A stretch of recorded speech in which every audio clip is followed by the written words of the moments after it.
Hello, and a very warm welcome to this first of many episodes of Don't Make the Remake. The premise is simple. Every show I invite a special guest to come and watch a film of their choosing under these conditions.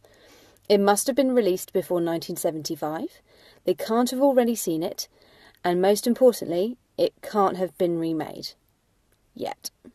Then we will tell you all about it, and I tell you, with some of the guests I've got coming up, we could talk about classic film until the cows come home.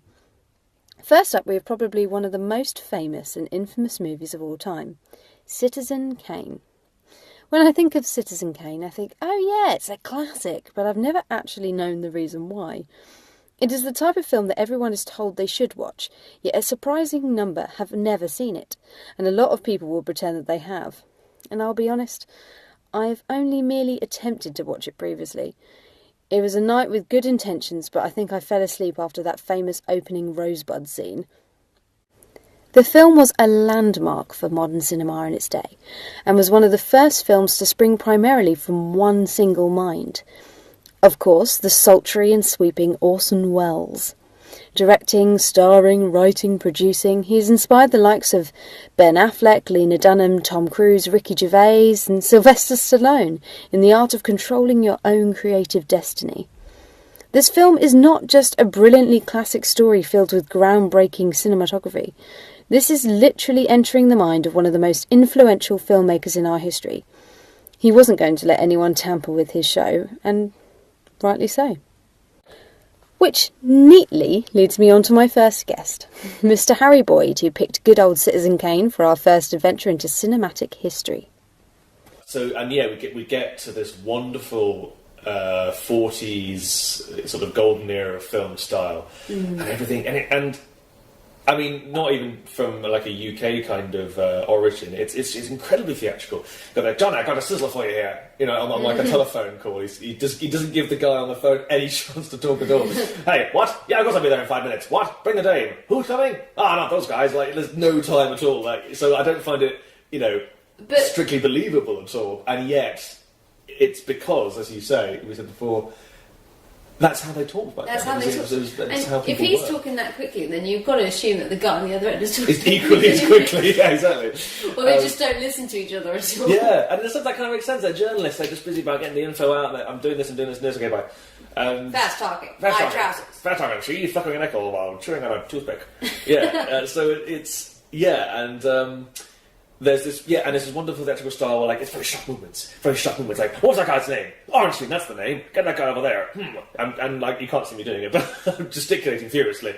And it's, you don't see that in today's films. Today's films, it's all about naturalism, to a degree. Yeah. In the performance, it's all about truth. All about truth, all about naturalism. And in a sense, I suppose,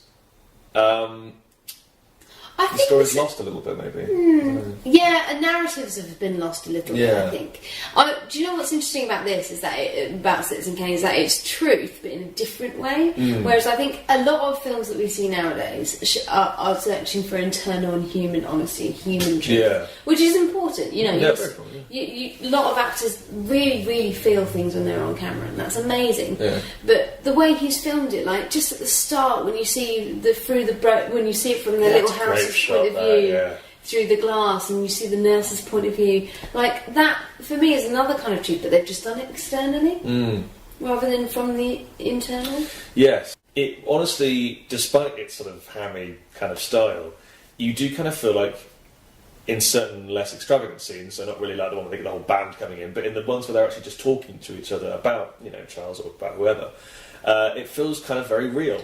And it does. You kind of believe it. You do believe the world's it. The same. Yeah, you do. You believe it. You get sucked into that world, and you have that wonderful shot where, like, I think Orson Welles is like right back at the end of the room, and you can just sort of hear, you can physically hear the echo. Yeah. And yeah, there would be an echo there. So it doesn't. I don't feel like I'm alienated at all by that.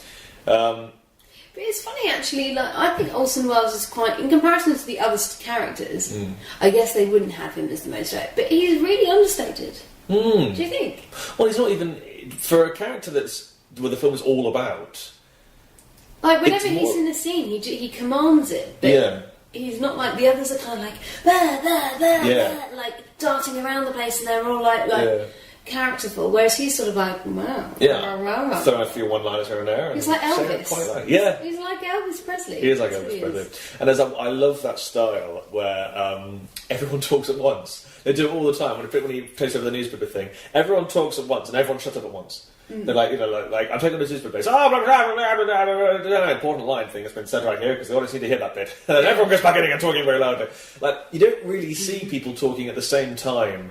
A group of people shouting at each other in a film, unless it's supposed to be an argument scene, or it's supposed to show a point, or it's supposed to, I don't know, make someone else go stop or whatever. It's just it's such a clear difference in style here, and the fact the whole camera being very close to the face, and there's an entire shot where Orson Welles just literally just reacts to something and just nods his head like and then they cut to something else. It's so different, and it's incredibly distinct as well. You'd instantly, if you saw this, you'd be like, classic kind of film. Can you imagine them directing it? I know Orson Welles directed it, but imagine them directing that shot. Like, so Orson, what are you going to do? You're just going to look into the camera and sort of smile and nod, like you know it's all be fine. It's all going to be fine. It's all going to be good. And let the audience know it's going to be fine though. Like, nod.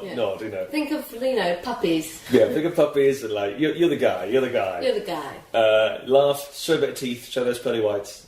And then we're going to fade out into the next scene. The next scene, like, why am I doing this again? It'll look great. Just trust me. So this is. But what I do like actually is that because this, in a way that The Wolf of Wall Street isn't, we have that anchor in that what is Rosebud? What does it mean? What is it for? What does it represent? What is Rosebud? In a way, I feel like this film would survive without that. It's an interesting story going into this life of a man who nobody really knew, and yet everyone knew.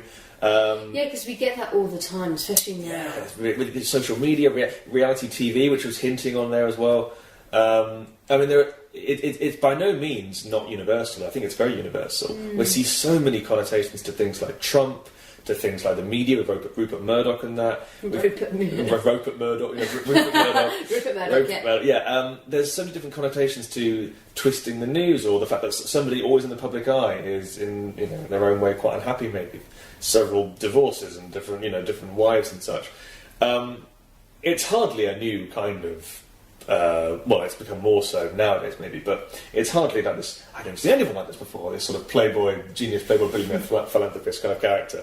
Yeah. They're everywhere now. There are even superheroes now that are like that. So, but what they add onto it is that wonderful anchor that this all serves the purpose to find out what Rosebud is, and it's easy to get lost in this wonderful story about his life. But I love the fact that.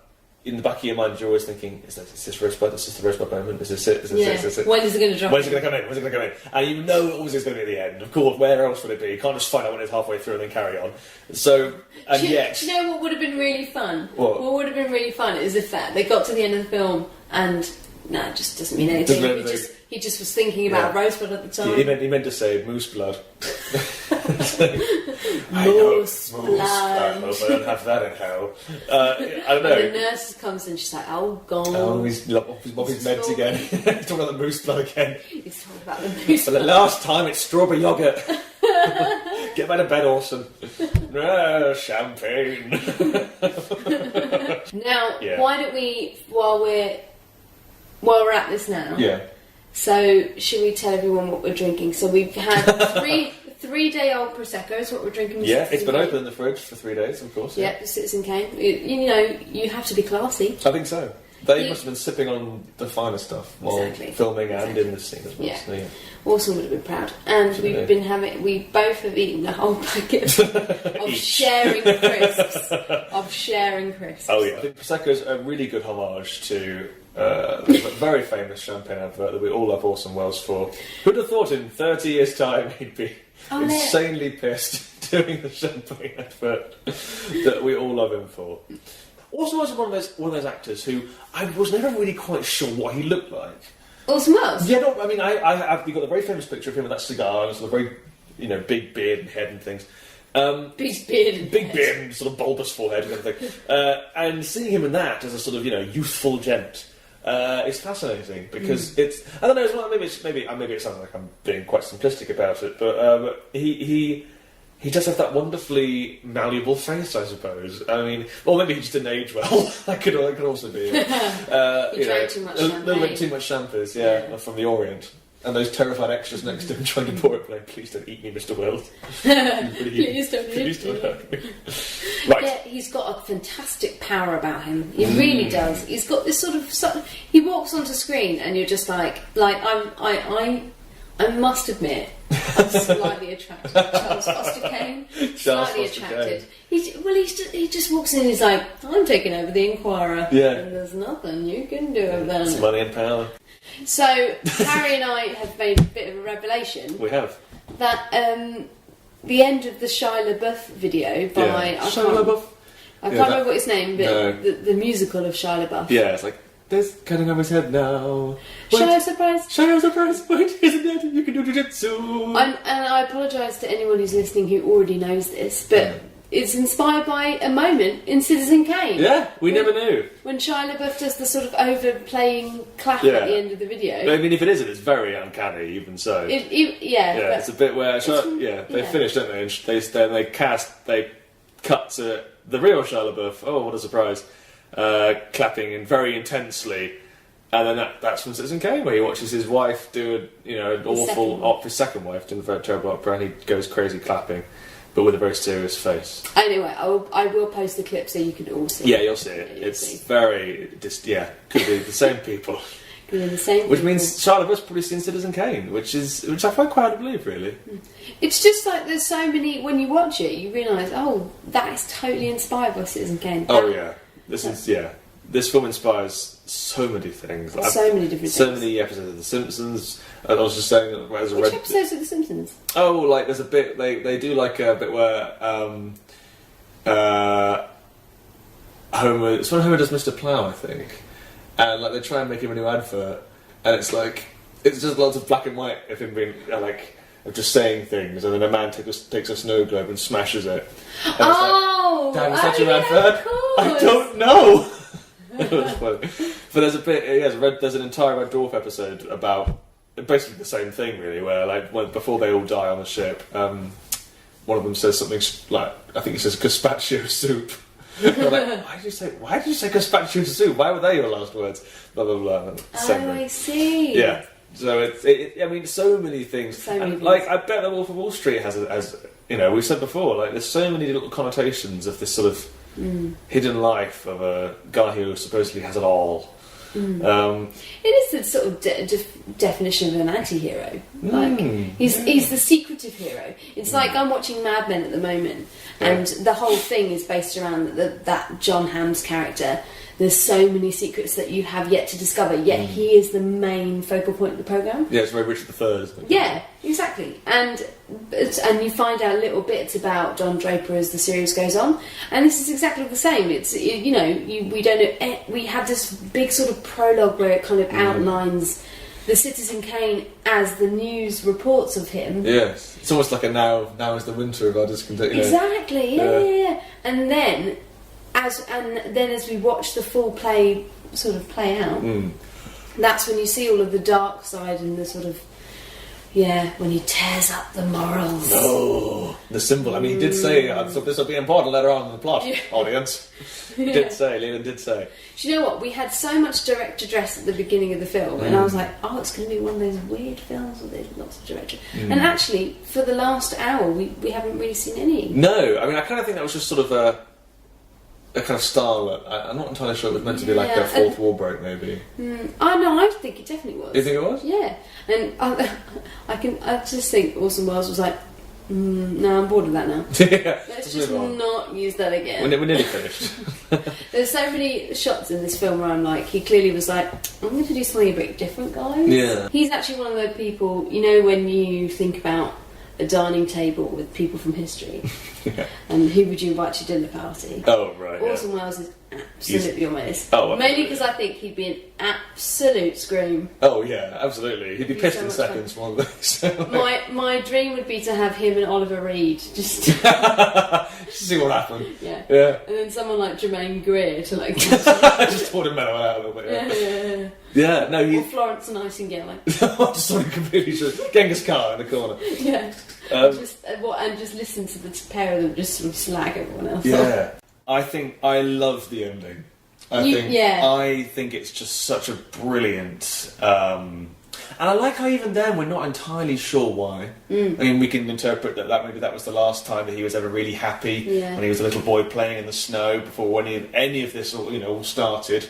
Yeah, I also think it symbolises his life without money. His life without wealth, without power. Yeah. Just the simplest of things and how we pine for those in our darkest moments. Like, so deep. It's very deep. It's very deep. Really deep. I was saying this while we watched it, actually. I love how because it's so typical of everything, really. When something is built up and built up and built up, the end result that you expect eventually just becomes so unbelievably massive that it kind of extends beyond human imagination to the point where, and to know eventually that it's something so simple that's been there the whole time. You see him with the sled right at the start. You see, as a boy.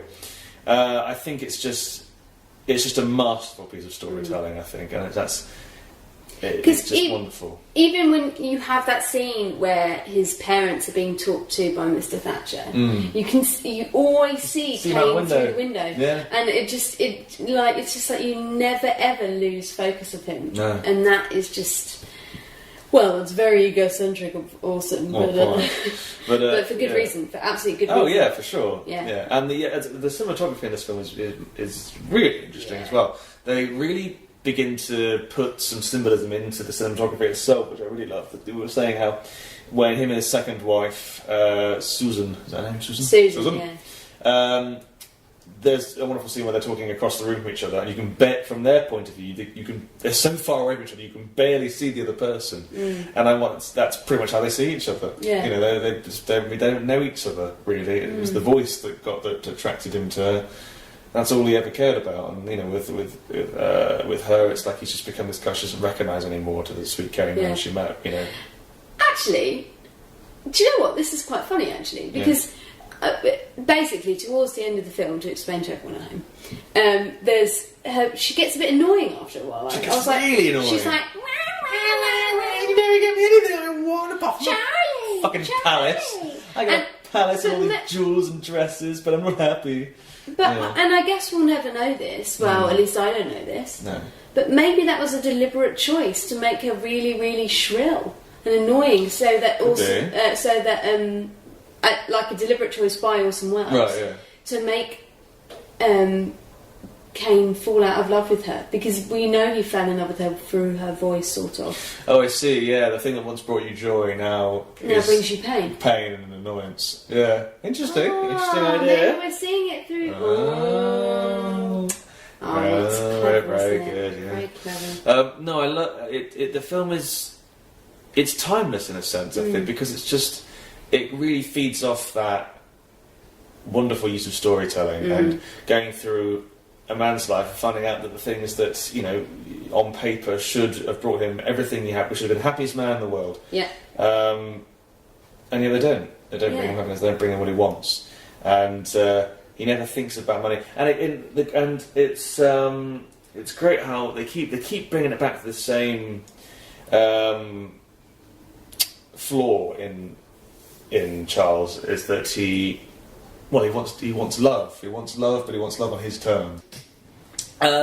Maybe that connects a little bit to Rosebud, and that was the one time where, because he had his parents' love, or at least his dad's anyway.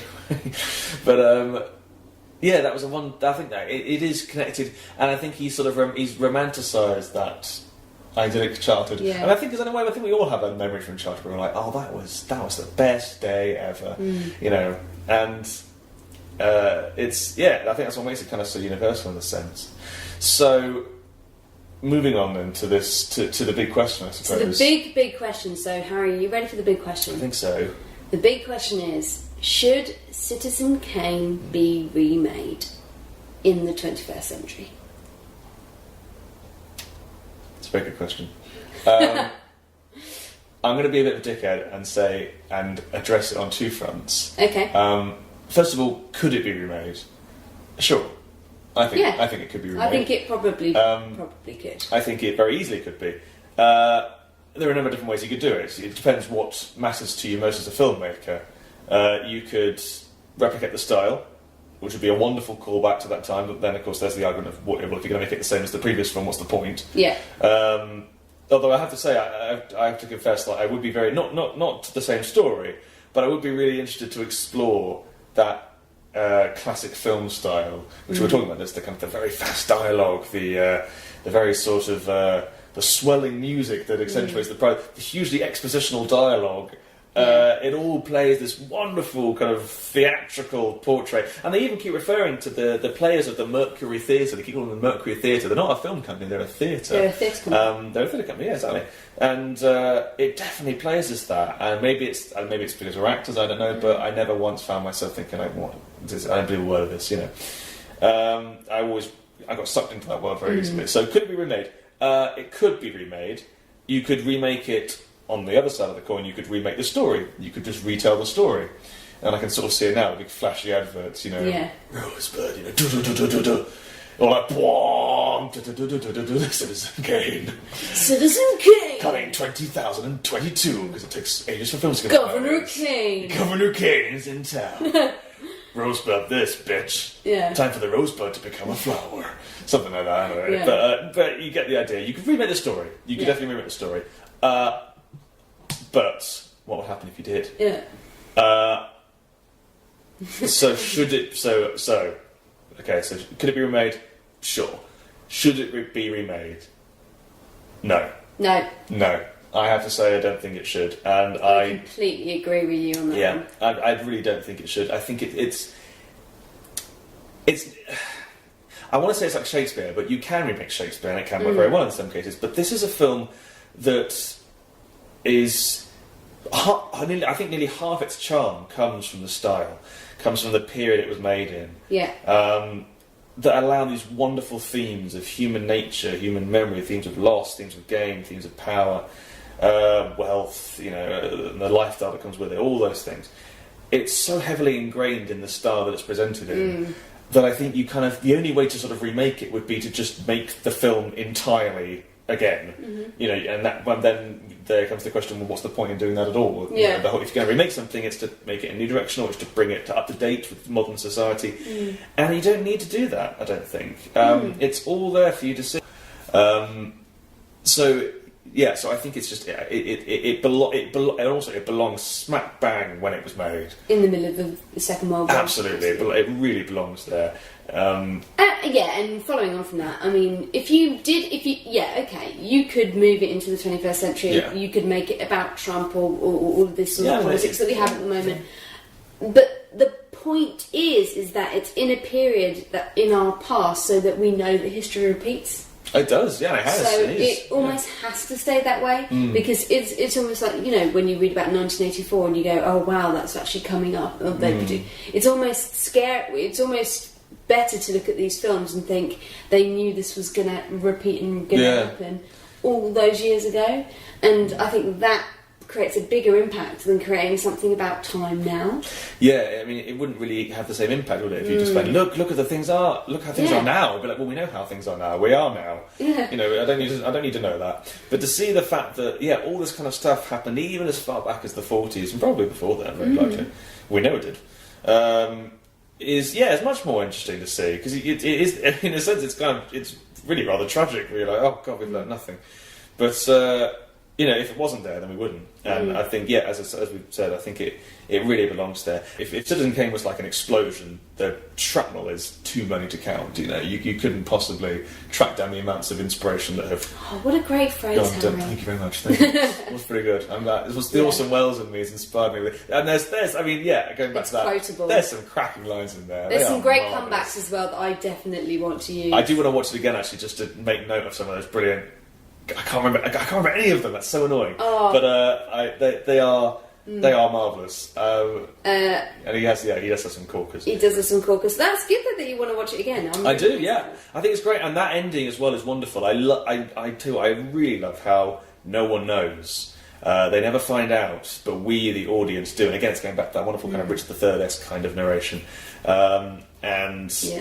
Just see at the end, and in fact they burn the sled too, so no one's ever going to know either. Oh yeah. Yeah, so no one's ever going to know it. You know, only he knows. And in a sense, Kind of that goes is, up to.